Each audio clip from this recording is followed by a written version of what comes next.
Somewhere in the city of San Francisco, a group of people are gathered in an alley for a bot fight. The reigning champion Yama destroys the opposing bot and challenges someone else to take him on. Entering the ring is 14-year-old boy genius Hiro Amada with a tiny bot that everyone laughs at. Hiro pays his entry and fights Yama's bot, where the latter breaks Hiro's in 3 pieces. Hiro pays for a rematch and then shows what his bot can really do. It repairs itself and manages to take Yama's bot apart. Hiro collects his winnings, but an angry Yama threatens him with his goons. Coming to the rescue is Hiro's older brother Tadashi on his motorcycle. Tadashi gets Hiro out of there, but they both get arrested for Hiro betting on the bot fight. The boys are bailed out by their Aunt Cass. She is upset with them and takes them back to their home, which is right above the cafe she runs. We learn that she's been taking care of them for 10 years after their parents passed away. Tadashi asks Hiro what he is going to do with his life, since Hiro graduated high school at 13. The two go to the San Francisco Tech Institute, Tadashi's college. He introduces Hiro to his other genius inventor friends, Go-Go Tamago, who has invented a motorcycle with electromagnetic wheels, Wasabi, working with a plasma laser, Honey Lemon, a bright and energetic girl who creates a big purple smoke bubble, and Fred, who is just the school's mascot but has a keen interest in science. Tadashi takes Hiro into a room and puts duct tape on his forearm and rips it off. Hiro yells in pain, which activates Tadashi's invention, a healthcare robot named Baymax. He assesses Hiro's pain level and uses something to get rid of his pain. Baymax deactivates when Hiro says he is satisfied with the results. Tadashi's Professor Robert Callahan enters. Hiro recognizes him from his studies and research, which inspires Hiro to pursue an education at this school. Tadashi tells Hiro that a good way to get into the school is to impress Callahan by presenting an invention for a showcase at the school. Hiro starts to come up with ideas, but is frustrated that he can't come up with anything good. Tadashi inspires Hiro to look at the project from another angle. After spending a lot of time working with Tadashi and his friends, Hiro's latest invention is ready. It is the night of the showcase. Hiro, Tadashi, and the friends wheel in barrels around the room. Hiro is very tense, but Tadashi inspires him to stay cool. He takes one out, and hundreds of others spill out of the barrels. Using a neurotransmitter headband, Hiro is able to control the microbots to do anything. Everybody is astonished. After the show, Hiro is approached by Alistair Cray, head of Cray Tech. He is interested in buying the microbots, but Hiro tells him they are not for sale. Callahan then hands Hiro an envelope to invite him to register for classes. Outside, Hiro thanks Tadashi for bringing him to the school. Tadashi assures Hiro that he believes in him. Suddenly, people are heard screaming. Hiro and Tadashi run back to the building to see that it's on fire. Tadashi hears that Callahan is still inside. Tadashi runs in, and moments later, there's an explosion. A memorial is held for both Tadashi and Professor Callahan. After a while, Hiro is still in his room warning his brother. He picks up his little bot and a piece falls on his foot. He yells in pain, and Baymax reactivates. He tries to tend to Hiro's pain, but Hiro says he is fine. Baymax notices the last of Hiro's microbots is moving around in its container. Baymax decides to follow its direction, taking him out into the streets. Hiro runs after him until they reach a warehouse. And there, they find that the microbot is trying to attach itself to thousands of other microbots that someone else built. These microbots then come together and try to attack Hiro and Baymax. He sees a man in a kabuki mask manipulating the microbots advancing toward them. Hiro pushes Baymax out the window, going down with him. Baymax catches Hiro, and they land safely. Hiro runs to the police station with Baymax to report on this incident, but the officer has a hard time believing his story. He runs home with Baymax and decides that they must catch the masked villain. Baymax only agrees since he thinks it will improve Hiro's emotional state. Hiro creates a carbon fiber suit for Baymax and incorporates a series of fighting techniques into a chip that Hiro places into Baymax's access port, right next to the healthcare chip that Tadashi first made for Baymax. Hiro and Baymax follow the microbot again to the city's port to find the other microbots. They don't see that they're followed by a car. In this car are Go-Go, Wasabi, Honey, and Fred, who were all contacted by Baymax when he assumed Hiro was under emotional distress and needed the support of friends. They are all attacked by the masked villain, who uses the microbots to hurl a giant crate at them. Hiro commands Baymax to fight back, but the villain throws Baymax in the air. The gang hops in the car and Wasabi drives away while the villain chases after them.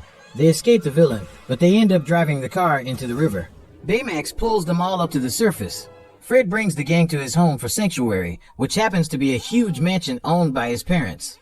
In his room is a big collection of monster statues, comic books, and action figures. While looking through the comics, Fred deduces that the masked villain must be Alistair Cray, who must have started the fire at the school to steal Hero's microbots. Baymax then reveals that he scanned the villain at the port, meaning they have a reading on him. Hero then comes up with a plan to upgrade not only Baymax, but the other four as well. Hero makes suits for the gang and makes weapons for them as they practice getting the mask off Fred's butler Heathcliff. Honey has little balls of tungsten carbide that make foam and harden to trap the villain. Go-Go has electromagnetic rollerblades and discs. Wasabi has lasers on his arms. And Fred has a monster suit that jumps high and breathes fire. Hero makes himself a suit, and a new one for Baymax that can fly and has a rocket fist. He tests this suit out on Baymax, and they fly all across the city. The two sit high above the city, and Baymax scans everyone in the city. He finds a life form matching the villain on an island further from the city. Baymax flies the gang to the island.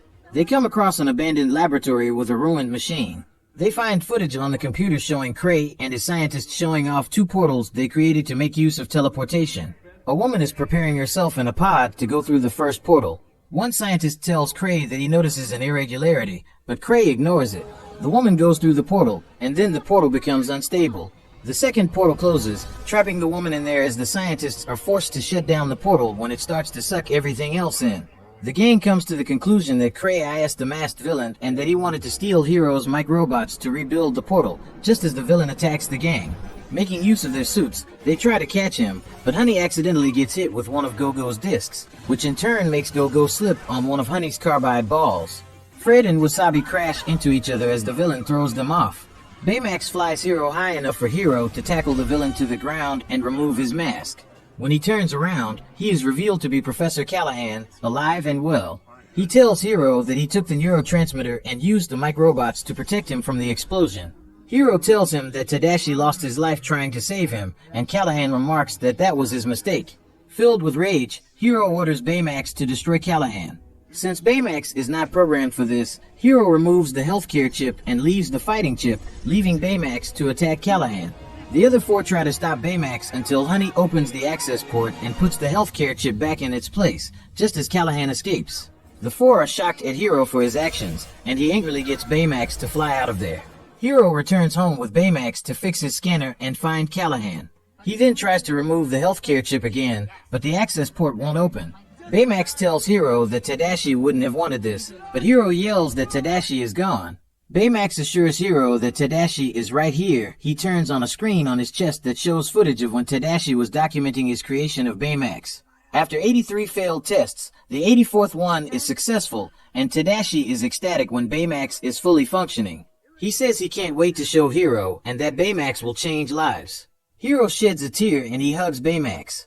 The other four return. They were brought back in a chopper by Heathcliff, and they all hug Hero. Honey gives Hero a jump drive that they found with more footage. Just after the portal shut down, Callahan is shown angrily running toward Cray. Right before the woman entered the pod, Callahan hugged her. Hero pauses the video and magnifies her helmet, showing the name Callahan. They realize the woman was Callahan's daughter Abigail, and that her father wants revenge against Cray. Cray holds an event at his company's building, where Callahan arrives and begins to attack with the microbots. He then recreates the portal, which slowly destroys Cray's building before he plans to throw Cray through the portal. The heroes arrive in time to fight back. Callahan uses the microbots to attack Hero's friends, while Hero is thrown off Baymax and is nearly sucked through the portal. He gets his friends to see this from another angle, just like how Tadashi showed him. The four use their weapons to break free of the microbots. Baymax then saves Hero. Hero tells them to send the microbots through the portal so that Callahan will have nothing to use against them. They succeed in doing so, leaving Callahan with nothing. He is nearly pulled into the portal, but Baymax grabs him. The portal falls to the ground and is still active. Baymax then says he detects a life form coming from the portal, and it is a female in hypersleep.